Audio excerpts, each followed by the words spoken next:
Gujarat Chamber of Commerce and Industry. Grow business.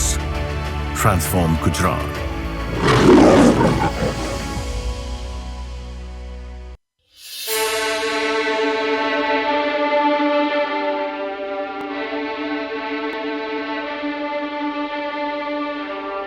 પહેલી job Sarabhai કેમિકલ્સમાં 280 રૂપિયા ચાલુ કરી એન્ટરપ્રિનરશિપ. અને એન્ટરપ્રિનર એન્જિનિયર તરીકે મેં શરૂ કર્યું, ટ્રેની એન્જિનિયર તરીકે. તો પછી મને 400 રૂપિયાની એક ડાયસ્ટફ ઇન્ડસ્ટ્રીઝ હતી બરોડા જોડે, એમાં જોબ મળી.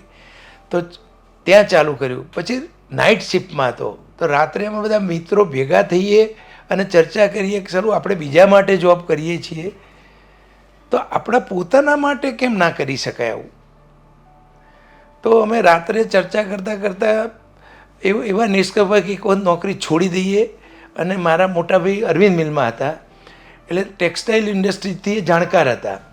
એટલે મને કે ડાયસ્ટફ તો સારામાં સારું, કે અમદાવાદમાં જ વેચાઈ જશે કે માલ, તો તું ડાયસ્ટફ જ બની શકે તો એના જેવું બેટર નહીં. અને પછી અમે વિચાર્યું કે ડાયસ્ટફ જ શરૂ કરવું. તો ત્યારે ગવર્મેન્ટ ઓફ ગુજરાતની 100% લોનની વ્યવસ્થા હતી. એમાં 3 સંસ્થાઓ ગવર્મેન્ટની અલગ અલગ આપતી, કોઈ 70% આપે, જીએસએફસી 70% આપે, 10% બાકીની જીઆઈએસસી આપે.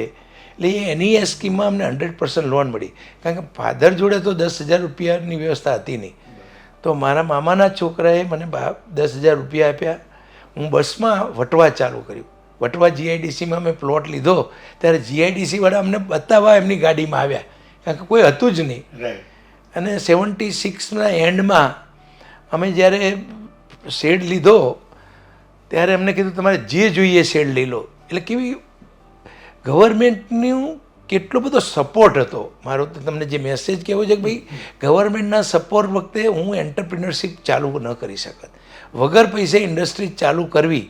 અને સ્ટેટ બેન્કે અમને વર્કિંગ કેપિટલ આપી 40,000. અને બધા પ્રોજેક્ટ લોન તો અમને ગવર્મેન્ટ ઓફ ગુજરાતે આપી. એટલે અમારો પ્રોજેક્ટ તો અમે શેડ લીધો, પ્રોજેક્ટ થઈ ગયો.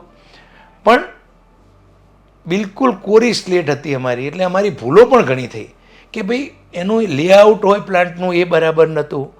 અને જ્યારે અમે બેચ નાખીએ ત્યારે થર્મોમીટર જ અડે નહીં બેચ સાઇઝને, એટલે આખું બેચો જ ફેલ ગઈ. એમાં 40,000 રૂપિયા વપરાઈ ગયા. હવે 40,000 રૂપિયા વપરાઈ ગયા, ત્યાં સુધી પ્રોડક્ટ સેટ થાય નહીં. પ્રોડક્ટ સેટ ના થાય તો માલ વેચાય નહીં. તો પછી શું કરવું? તો અમે કોઈ અમને કીધું કે તમે સ્ટેટ બેંકના મેનેજરને મળો. અમે સ્ટેટ બેંકના મેનેજરને મળ્યા અને સ્ટેટ મેનેજરને વાત કરી કે આ પરિસ્થિતિ. તો એમને અમને 1 લાખ રૂપિયા એડિશનલ લોન આપ્યા કે ભાઈ તમે આટલા બધા એન્ટરપ્રિનર છો, ઓનેસ્ટ છો, તો અમે તમને મદદ કરીશું. અને એ સ્ટેટ બેંકના 1 લાખ રૂપિયાથી અમારી પ્રોડક્ટ સેટ થઈ ગઈ અને ક્વોલિટી બનવા માંડી, પ્રોડક્શન નીકળવા માંડ્યું. પણ ત્યારે 30% એક્સાઇઝ હતી. એટલે અમારે માટે કેશ ફ્લો મેનેજમેન્ટ કરવો બહુ અઘરો હતો. જ્યાં પણ માલ વેચવા જઈએ ત્યાં બધાને કહીએ કે ભાઈ અમને એક્સાઇઝના પૈસા તો તમારે એડવાન્સ આપવા પડશે, તો જ અમે માલ ડિસ્પેચ કરી શકીશું. એટલે પછી ત્યારે માલની શોર્ટેજ પણ હતી. એટલે અમને ડિમાન્ડ સપ્લાય ગેપના હિસાબે લોકો અમને એડવાન્સ પૈસા આપ્યા અને અમારું ધીરે ધીરે પ્રગતિ સારી થઈ. અને 1980 સુધીમાં અમે રિઝનેબલી એ લેવલના પ્રમાણે કમાયા પણ સારું. પછી પટેલ કલ્ચરમાં તો સ્વાભાવિક છે કે આ સેટ કરવામાં મારા નાના ભાઈ નટુભાઈ ગાયકીમાં હતા અને એમને આ પ્રોડક્ટનો સારું નોલેજ હતું. એમને અમે સારી રીતે ટેકનિકલી બીજા કરતાં પ્રોડક્ટ સારી બનાવી દીધી નટુભાઈના હેલ્પથી. પછી 1980માં નટુભાઈ પણ ત્યાં જોબ કરતા હતા. મેં કીધું ભાઈ આવી જા ને આપણી જ લાઈનમાં. હું ધારો કે ટર્કોઇસ બ્લુ બનાવું છું, તમે બીજા કલર બનાવો. એમ કરીને અમે બધા ભાઈઓની ભાગીદારીમાં નટુભાઈના લીડરશિપમાં અમે એક બીજી ફેક્ટરી ચાલુ કરી અને એનું નામ મેઘમણી આપ્યું. કારણ મેઘમણી આપવાનું કારણ કે મારા મેઘજીભાઈ મારા ફાધરનું નામ, મણીબેન મારા મધરનું નામ. એટલે મેઘમણી એક પિતૃતર્પણને માતૃતર્પણને આપવા માટે કાયમ લોકો યાદ કરે, એને બ્રાન્ડ બનાવી. અને એવું એક સપનું હતું, એ સાકાર કર્યું અને મેઘમણીના નામે ઇન્ડસ્ટ્રીઝ અમે ચાલુ કરી. એમાં પણ સારું કમાયા.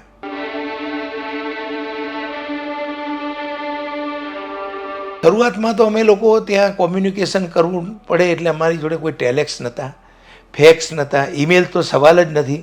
તો એક્સપોર્ટ કોમ્યુનિકેશન અમે લોકોને ન આવડે તો અમે લોકો બોમ્બેના મર્ચન્ટ્સ હતા એ લોકોને માલ આપીએ અને એ લોકો વિદેશમાં ફોરેનમાં માલ એક્સપોર્ટ કરે. પણ એમાં પહેલાં જ ટ્રાન્ઝેક્શનમાં અમારે ક્વોલિટીનો ઇસ્યુ આવ્યો તો એ લોકો માલ પાછો મોકલવાના હતા. તો અમારા મર્ચન્ટ એક્સપોર્ટરે કીધું કે તમારે સોલ્વ કરવા તમે જઈ શકો તો આપણો માલ પાછો ન આવે. અમને એમ થયું એ ગણતરી અને ત્યારે પૈસો હતો એટલે અમે લોકો સીધા હોલેન્ડ ગયા, નટુભાઈ ટેકનિકલ કેમિસ્ટ, એટલે અમે લોકોએ બહુ ડિસ્કસ કર્યું, લેબોરેટરીમાં પણ અમે રિઝલ્ટ કાઢ્યા અને અમે એમને મોડિફાઈ કરવાના કીધું કે અમે થોડું કોમ્પેન્સેશન આપીશું પણ આમાં એવું કંઈ તકલીફ છે નહીં, તમે આવી રીતે વાપરો. અને ગાઈડન્સથી દે વેર વેરી હેપી અને અમને કીધું તમારું કોમ્પેન્સેશન જે હોય અમને મોટો ઓર્ડર આપો, પર કેજી અમે દરેક ઓર્ડર્સમાં તમને કોમ્પેન્સેટ કરીએ. એટલે અમને બહુ જ મોટો ઓર્ડર મળ્યો અને ભગવાનની દયાથી એ લોટરી લાગી ગઈ અમારા માટે અને અમારું ફલક બદલાઈ ગયું આખું. એટલે જ્યારે એક્સપોર્ટ અમે ધીરે ધીરે કરતા જ બધા દેશમાં ફરવા માંડ્યા. અમે પછી તમારી જોડે પૈસા આવ્યા એટલે અમે જાતે જ ફરવા માંડ્યા.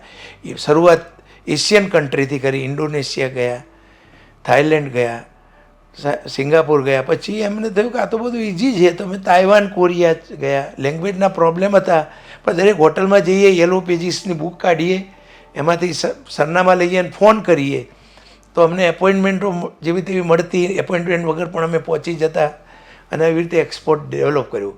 પણ ઇટ વોઝ વેરી ટફ. એમાં જ લગભગ વર્ષો 1-2 વર્ષ નીકળી ગયા કારણ કે યલો પેજીસમાંથી એક તો લેંગ્વેજ ના આવડે ને છતાંય અમે માલ વેચવા જવું તો અમે પહોંચી જ જઈએ ટેક્સી લઈને, પછી વાત કરીએ ને એમ કરતાં કરતાં એશિયન કન્ટ્રીમાં તો શરૂ થયું પણ યુરોપ અમારે જવું હતું. અમારું ડ્રીમ હતું કે યુરોપને પણ કેચઅપ કરવું.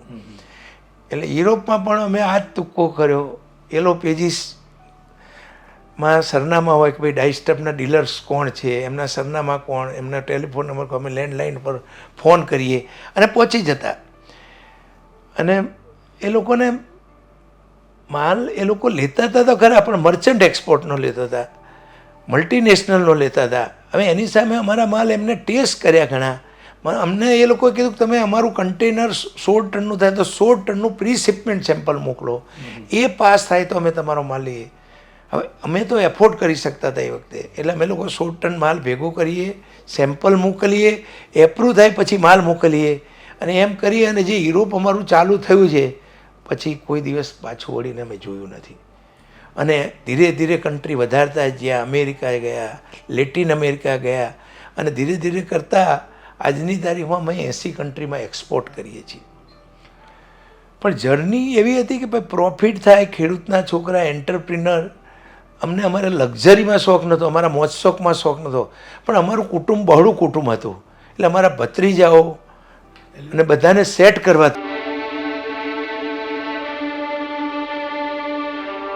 Why Meghmani cannot enter in that retail business? કે we can reach up to the farmers. એટલે એ દિશામાં અમે પ્રયત્ન ચાલુ કર્યો. વી એપોઇન્ટેડ ડોમેસ્ટિકના માર્કેટિંગના મણકા, કાં તો આખું સેગમેન્ટ અલગ છે રિટેલનું. એટલે અમે 3000 ડીલર એપોઇન્ટ કર્યા ઇન્ડિયા લેવલે અને એનું dealer distribution supply chain strong બનાવી.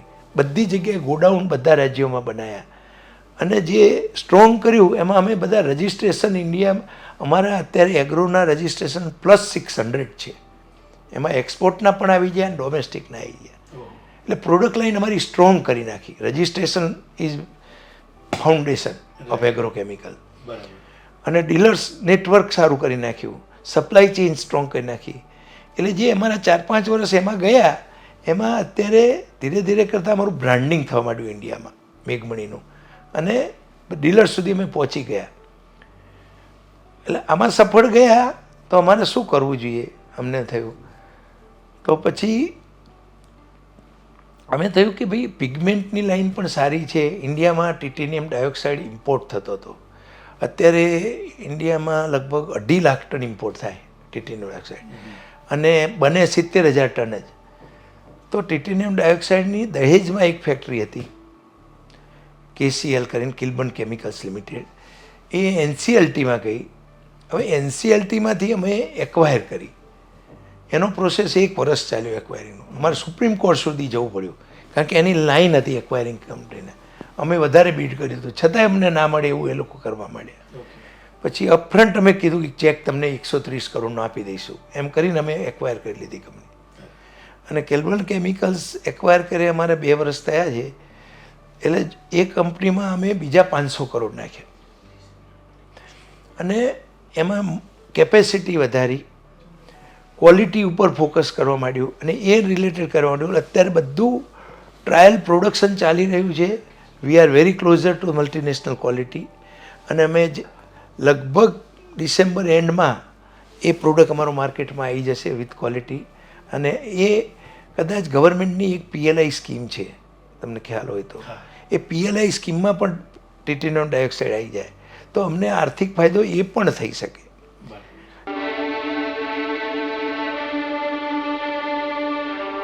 મારે તમને કહેવાનું રહી ગયું અમારા એચિવમેન્ટ્સ, કે અમારે 86થી ચાલુ કરો તો આપણા ડાયસ્ટફ એસોસિએશનના એવોર્ડ હોય, કેમેક્સિલના એવોર્ડ, રાષ્ટ્રપતિ એવોર્ડ.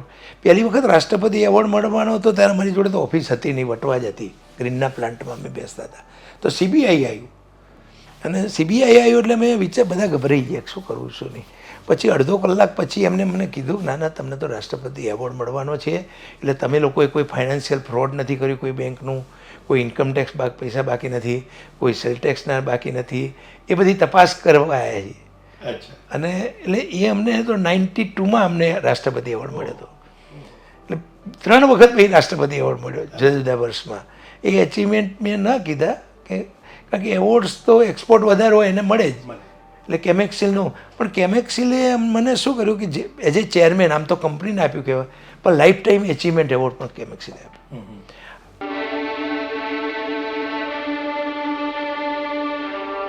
બ્રાન્ડિંગ થતું ગયું, નેટવર્ક થતું ગયું, અને એક્સપોર્ટમાં પણ બ્રાન્ડિંગ થવા માંડ્યું.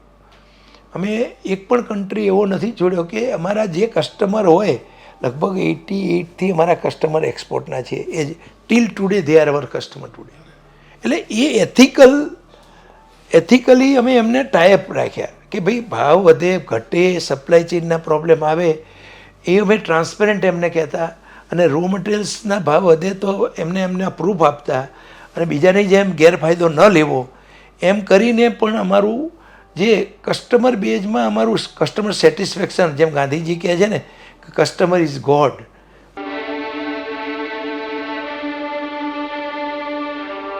ગ્રોથ પ્લાન માટે there is no endless game. પણ ત્યાં ઇફકોની એક તમને ખ્યાલ હશે તો નેનો એરિયા આવ્યો. અમારી લાઈન 3000 ડીલર અમારા છે. ઇફકોને પણ અમારા ડીલરમાં માલ વેચવો પડે. તો પછી અમને થયું કે આપણે પણ જો ઇફકો ટેકનોલોજી આપે, કારણ કે એ ટેકનોલોજી અમારી જોડે નથી, તો અમે ટેકનોલોજી માટે સારા એવા પૈસા ઇફકોને આપ્યા. એની પેમેન્ટ તમને દર બોટલે અમુક રૂપિયા એમને આપવાના નક્કી કર્યા. એની LC આપી મોટી, કે અમે ડિફોલ્ટ નહીં થઈ જઈએ. અને એવી રીતે અમને ઇફકોએ ટેકનોલોજી આવી. હવે નેનો એરિયા એક એવી વસ્તુ છે કે 45 કિલોની બેગ એરિયાની 5 વીઘામાં માનો કે છંટકાય પાણી નાખીને, એટલી 500 mlની બોટલ પાણી વધારે લઈ અને પાણીમાં નાખીએ અને પછી 5 વીઘામાં છાંટીએ તો પણ ઇફેક્ટ સરખી આવે, એન્વાયરમેન્ટ ફ્રેન્ડલી પણ ગણાય. તો આ બધું થતું હતું. તો અમે એ ટેકનોલોજી લીધી. એનો પ્લાન્ટ અત્યારે અંડર ઇરેક્શનમાં છે, અને માર્ચ પહેલાં અમારો નેનો એરિયા પણ આવી જશે. દરમિયાન અમે અત્યારે માર્કેટિંગ પણ કરીએ છીએ નેનો એરિયાનું. અમારા નામે ઇફકો વાળા અમને માલ આપે છે, એટલે બ્રાન્ડિંગ પણ અમારું સીડ માર્કેટિંગ શરૂ થઈ ગયું છે. અમારી અમેરિકા પણ સબસિડરી ઓફિસ છે, જે અમેરિકા માર્કેટ કેટર કરવા માટે. અમારા ડેપો પણ છે, એન્ટવર્પ પણ છે, હ્યુસ્ટન પણ છે, જેમ અમે લોજિસ્ટિક ને સપ્લાય ચેઇન માટે માલ રાખીએ, અને within 24 hours we supply to our customers.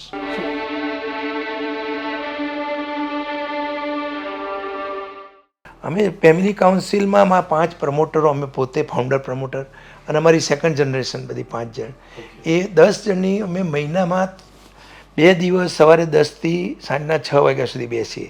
અને 2016થી અમારે આના ફેમિલી બિઝનેસના કન્સલ્ટન્ટ રાખ્યા છે અમે. એ બેંગ્લોરથી આવે છે, અને એ સ્ટેજ હિયર અને 2 દિવસ અમને 10 થી 5 બધાની જોડે ઇન્ડિવિજ્યુઅલ પણ મિટિંગ કર્યો. કારણ કે if because we are human, if I have something to tell against my partner, my younger brother, my uncle, તો they will, એ લોકો પોતાના કાકાને ડાયરેક્ટ ના કહી શકે, પાર્ટનરને ડાયરેક્ટ ના કહી શકે, બ્રધરને ડાયરેક્ટ ના કહે, નાનો ભાઈ મોટો ભાઈ હોય તો. એટલે એ લોકો 1-to-1 મિટિંગમાં બધું જ શેર કરે, ઓપન માઇન્ડેડ. અને ફેમિલી બિઝનેસ કન્સલ્ટન્ટ બ્લેમ કરવાની દ્રષ્ટિએ નહીં કે તમારા માટે અમને આવું કીધું, તમારા માટે અમને આવું કીધું, પણ સરસ લેંગ્વેજમાં એનું સોલ્યુશન લઈ અને ફેમિલી કાઉન્સિલમાં મૂકે. ફેમિલી કાઉન્સિલનો એજન્ડા પણ પહેલેથી નક્કી હોય, અઠવાડિયા પહેલાંથી, કે ભાઈ આ વખતની ફેમિલી કાઉન્સિલમાં આપણે શું કરશું. એમને ફેમિલી કાઉન્સિલ તો બનાવી, સાથે એક એડવાઇઝરી કમિટી બનાવી, એમાં 5 ફાઉન્ડરને રાખ્યા અમને, અને એક એક્ઝિક્યુટિવ કમિટી રાખી, એમાં 5 સેકન્ડ જનરેશનને રાખ્યા. એટલે કોઈ પણ ડિસિઝન છે ને એક્ઝિક્યુટિવ કમિટી પહેલાં લે, એનું ડિસ્કશન કરે, બધા સહમતિ થાય તો જ એ લોકો એડવાઇઝરી કમિટીમાં મૂકે. એડવાઇઝરી કમિટીમાં પણ એનું ચર્નિંગ થાય અને ફિઝિબિલિટી આવે. કોઈ પણ નવો પ્રોજેક્ટ કરવો હોય, ધારો કે અમારે નેનો એરિયા જ હમણાં કરવો હતો, તો પહેલાં એક્ઝિક્યુટિવ કમિટીમાં એમને મુકાય અને એનું ચર્નિંગ થાય. Demand, supply, market, feasibility report, આપણે થર્ડ પાર્ટી રિઝલ્ટ ઓપિનિયન લીધો છે કે નહીં, આપણે કન્સલ્ટન્ટ રાખ્યા છે કે નહીં, એની પ્રોજેક્ટ કોસ્ટ શું, કેટલા વર્ષમાં પેબેક પીરિયડ છે. એટલે એ બધા એંગલથી એક્ઝિક્યુટિવ કમિટીમાં પાસ થવો જોઈએ. એટલે શું થાય કે તમને બેન્કેબલ છે કે નહીં પ્રોજેક્ટ, પહેલું તો, કારણ કે બેંક લોન ના આપે તો પ્રોજેક્ટ થાય નહીં. એટલે બેન્કેબલ પ્રોજેક્ટ હોવો જોઈએ, એની ટોપ લાઇન અમુક હોવી જોઈએ, એના આરઓસી રિટર્ન ઓન કેપિટલ પણ કેટલું છે એ પણ હોવું જોઈએ, ઈબીડા અમુક પર્સન્ટેજ હોવો જોઈએ. એટલે બધા નોર્મ્સ હોય અમારા, એ પ્રમાણે જો ઈબીડા આવે તો ચોક્કસ એ પ્રોજેક્ટમાં આગળ વધવું જોઈએ. એમ કરીને એડવાઇઝરી કમિટીમાં મૂકે અને પછી 10 જણ ફેમિલી કાઉન્સિલમાં એની બ્રેઇન સ્ટોર્મિંગ કરે અને એ પ્રમાણે એનું ફાઇનાન્શિયલ ફ્લો નક્કી થાય અને પ્રોજેક્ટ ગ્રીન સિગ્નલ આવે પછી એમાં who will lead this project એ પણ નક્કી થાય.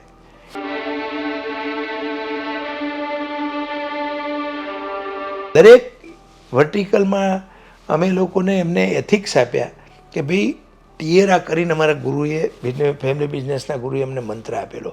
ટીએરામાં એમાં કે trust, ethics, integrity, responsibility, accountability, result. આ બધું રિઝલ્ટ તો હોવું જ જોઈએ, એકાઉન્ટેબિલિટી હોવી જોઈએ અને રિસ્પોન્સિબિલિટી હોવી જોઈએ. અને તમે એને તમને પૈસા સિવાય બધું, you are the responsible of that baby. એને કઈ રીતે આગળ વધારવી અને how fast you can bring the, જે તમે રજૂ કરેલો પ્લાન એક્ઝિક્યુટિવ કમિટીમાં, એને એક્ઝિક્યુશન કરવું અને એવી રીતે દિન રાત મહેનત કરવી પડે. એટલે એ જાતનું અમે સ્ટ્રક્ચર બનાવી શક્યા. અને કોઈ પણ પ્રોજેક્ટને એમ કે ગટ ફિલિંગથી આપણે કલ્ચરમાં જનરલી શું લખો કે ભાઈ આ માણસ આ બનાવે છે, સારું કમાય છે, તો આપણે આ બિઝનેસ નાખો. એટલે એ કર્યા કરતાં અમે શું કીધું કે મને મોટી મલ્ટીનેશનલોએ જે રસ્તો અપનાવે છે ફિઝિબિલિટી ઓફ સ્ટડી, એ ઉપર ગયા અને પાછા કન્સલ્ટન્ટ પણ રાખવાના, એનો ઓપિનિયન પણ રાખવાનો. ફેમિલી બિઝનેસ કન્સલ્ટન્ટ તો તમને ભેગા રાખવા માટેના છે, પણ ફાઇનાન્શિયલ કન્સલ્ટન્ટ એનો ઓપિનિયન શું છે, માર્કેટ રિસર્ચ રિપોર્ટ તમે લીધો કે નહીં, એનો શું ઓપિનિયન છે. એટલે કે તમે you can never be wrong. પડી શકો એ જુદી વસ્તુ છે, જીઓ પોલિટિકલ સિચ્યુએશન થાય તો, કે ચાઇનાનું અત્યારે જે રીતે ડોમેસ્ટિક કન્ઝમ્પશન ઘટી જાય તો, એ બધા ઇસ્યુ તો આપણા હાથમાં નથી. તો પણ આવા ઇસ્યુને તમે કઈ રીતે એડ્રેસ કરવા, પણ જે છે આપણે બધા જે કોઈને કોઈ પ્રોફિટ કરે અને એનો પ્રોજેક્ટ લઈએ છીએ, આપણી જનરલી મેન્ટાલિટી એવી હોય, એમાંથી અમે નીકળી ગયા. અમે પ્રોપર સ્ટ્રક્ચર વે કરીને નવા પ્રોજેક્ટો કરવા માગીએ છીએ, એનું ઇન્વેસ્ટમેન્ટ કરીએ, એનું આરઓઈ કરીએ અને આવવું જ જોઈએ. પેબેક પીરિયડ અમુક વર્ષમાં આવતો હોય, માનો કે 4 વર્ષમાં આવતો હોય, કેપેક્સ ઓછું હોય તો 5 વર્ષમાં આવતો હોય, કેપેક્સ વધારે તો વધારે વર્ષ લાગતા હોય, એવું કરીને અમે શરૂ કર્યું છે. એટલે દરેક અને ગ્રોથ જેટલા વર્ટિકલ ઊભા થાય ને, જેટલા એકાઉન્ટેબલ માણસો હોય, તો એક વર્ટિકલમાં 2 ભેગા હોય તો જ તમારા ઇગોના ઇસ્યુ આવે, તમારા ડિફરન્સ ઓફ ઓપિનિયન આવે, તમારું માર્કેટિંગ તમારે ઇન્ડિપેન્ડન્ટ ના હોય. પણ એનું તો આખું તમે you are good as that vertical CEO, કે એનું માર્કેટિંગ પણ તમારે કરવાનું, પરચેસ પણ તમારે કરવાનું, પ્રોજેક્ટ એક્ઝિક્યુશન પણ તમારે કરવાનું, HR પણ તમારે કરવાનું, એમ્પ્લોયમેન્ટ જનરેશન પણ તમારે કરવાનું. એટલે જે ટોટલ કહેવાય ને, જે યુનિટ માટે વર્ટિકલ માટે રિક્વાયરમેન્ટ છે એ બધીની જવાબદારી એ લેવી પડે. અને then he is a CEO as good as a company વર્ટિકલનો એ હેડ કહેવાય એમ.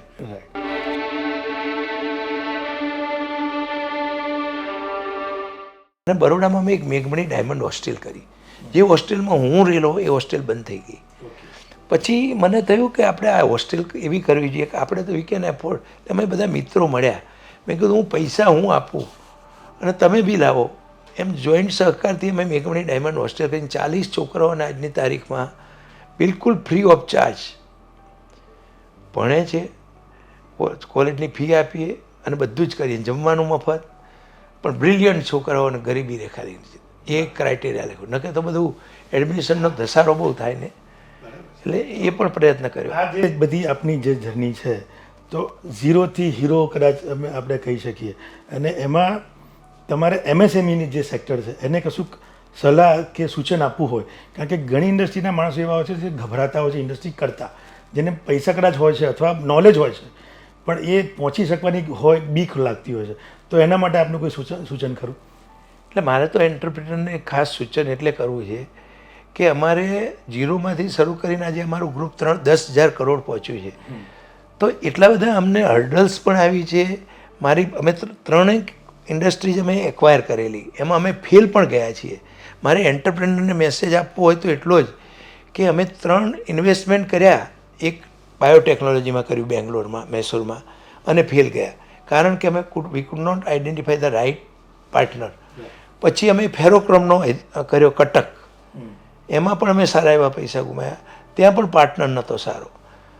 એટલે 2 જગ્યાએ એક્સપોર્ટ ઓર્ડર 2 વર્ષના હતા, છતાં પણ અમે ફેલ ગયા. એનું કારણ કે રાઇટ સિલેક્શન પાર્ટનરનું નહોતું. અને ત્રીજો કર્યો એક IT, જે અમે ના જાણતા હતા છતાંય અમે સેપ ઇમ્પ્લિમેન્ટેશનનો અરવિંદ મિલની સાઇટ એન્જિનિયરની કંપની લઈને ધંધો કર્યો. એમાં વી લોસ મની, કારણ કે અમારો પાર્ટનર હતો એના ભરોસે જ ચલાવવું હતું, પણ વી કુડ નોટ મેનેજ. એટલે એમાં પણ પૈસા ગયા. એટલે મેં નક્કી કર્યું કે જેમાં એન્ટરપ્રિનરને મારે મેસેજ આપવો છે કે ભાઈ તમે તમારી ફોકસ હોય કે તમારે કેમિકલ ઇન્ડસ્ટ્રીઝ કરવી છે, સિરેમિક્સ કરવી છે, સ્પેશિયાલિટી કેમિકલ કરવી છે, એન્જિનિયરિંગ કરવી છે, પણ એ ફોકસ કર્યા પછી તરત ડાયવર્ટ ના થો ટીલ યુ કેન મેક. ઘણા મને સામો પ્રશ્ન એન્ટરપ્રિનરમાં, હું ઘણી જગ્યાએ લેક્ચર આપવા છું તો ટાટા કેમ રિટેલ સ્ટાર બજારે કરે છે ને કપડાનું કરે છે ને ટેલિફોનનું કરે. મેં કીધું એ લોકોના લેવલ એવા થયા કે કોઈ વર્ટિકલમાં લોસ કરે તો દે કેન એબ્સોર્બ. આપણે એન્ટરપ્રિનરને તો એવો મેસેજ આપવો જોઈએ કે જે ફોકસ કરે, હાર્ડવર્ક કરે, કે there is no substitute of hard work, અને ખુલ્લી આંખે સપના જુએ. સપના જુએ એનો વાંધો નહીં. ધીરુભાઈ કહેતા અંબાણી કે ખુલ્લી આંખે સપના જુઓ, પણ ધીરુભાઈની જેમ એ સપનાને સાકાર કરવા માટે તમે રોડમેપ બનાવો અને દરેક સ્ટેપ્સના રિસ્ક ઇન્વોલ્વમેન્ટ શું છે, પ્લસ પોઈન્ટ શું છે, માઇનસ પોઈન્ટ શું છે, એનું ડિટેલિંગ કર્યા પછી એમાં જંપ લાવો. અને હું તો જો બહુ મારે કહેવાનું હોય મારા મિત્રોને, એન્ટરપ્રિનર મિત્રોને, તો કે મોરબીનો દાખલો આપો કે આખું મોરબી એન્ટરપ્રિનર કેમ છે. તો એનું કારણ એટલું જ કે મોરબીમાં કોઈ પણ એન્ટરપ્રિનર બિઝનેસ કરવો હોય સિરેમિક્સનો, તો પહેલાં એમાં 10-15 પાર્ટનરો કરે છે. એટલે બધાને ભલે 10% જ પાર્ટનરશિપ હોય, પણ એ એન્ટરપ્રિનરશિપની સ્કૂલ બની જાય. પછી જેવો કમાય એટલે એમાંથી છૂટો થાય અને એ બીજા પાર્ટનર લઈને બીજી એમાં પોતાનો 25% કરે અને બીજાના 75% લાવે. તો એન્ટરપ્રિનરશિપ અત્યારે જ લોકોને, આપણા બધા સ્ટુડન્ટ્સ છે ને, એને બધાને 1 છોકરાઓ છે, બધાને 2 છોકરા છે, તો બધાને આખો લાડવો ખાવો છે. એટલે એમને ભાગીદારીમાં કરવું નથી. કોઈને કે ભાઈ જોડે કરે તો પ્રોબ્લેમ થાય, પાર્ટનરશિપમાં કરે તો કોઈ, પણ એ બીક રાખી કર્યા કરતાં તમે એક વખત એન્ટરપ્રિનર થઈ જાઓ. મારો તો એક મેસેજ છે, એન્ટરપ્રિનર થયા પછી ભલે તમે ભાઈ જોડે જુદા પડો, મિત્રો જોડે જુદા પડો, પણ તમે તો એન્ટરપ્રિનર થઈ ગયા ને, તમારું ફેમિલી તો સેફ થઈ ગયું. એટલે એની બીકમાં લોકો પાર્ટનરશિપ નથી કરતા, એની બીકમાં ભાઈઓ જોડે ધંધા ના કરે, એવું કરશો નહીં. મારો તો સ્ટ્રોંગ મેસેજ હોય તો મોરબી મોડલ અપનાવો. અને બીજું, તમે જો ભણી રહ્યા હોય, પોસ્ટ ગ્રેજ્યુએટ કરી રહ્યા હોય, ફોરેન જઈ રહ્યા હોય, તો એક ચાઇના ફોકસ કરો અને વર્લ્ડને ફોકસ કરો. બધા એક્ઝિબિશન 2 વર્ષ સુધી જોયા કરો વર્લ્ડના, બધાએ સેમિનાર એટેન્ડ કરો ગ્લોબલી, બધા એક્ઝિબિશન એન્ટર કરો અને બધા એક્ઝિબિશન એન્ટર કરશો ને તો તમને એટલું બધું સરસ નેટવર્કિંગ થઈ જશે કે એમાંથી તમને કોઈ પ્રોડક્ટ તમે સિલેક્ટ કરી શકશો અને એ પ્રોડક્ટ સિલેક્ટ કરશો ને તો તમે અને એ તમે એકલા વિચારશો જ નહીં, મહેરબાની કરીને કે તમારે સાથે રાખીને ચાલો 5 મિત્રો કોલેજના લો અથવા કુટુંબના લો, પણ કરો સાથે, કારણ કે સંપ ત્યાં જંપ એ તો એક ફેમિલીનો નિયમ છે. અમારું ફેમિલી સંપ ત્યાં જંપ એ કોર સ્ટ્રેન્થ અમારી છે અને એના હિસાબે આગળ આવ્યું છે. તો તમે અને hard work, there is no substitute of hard work.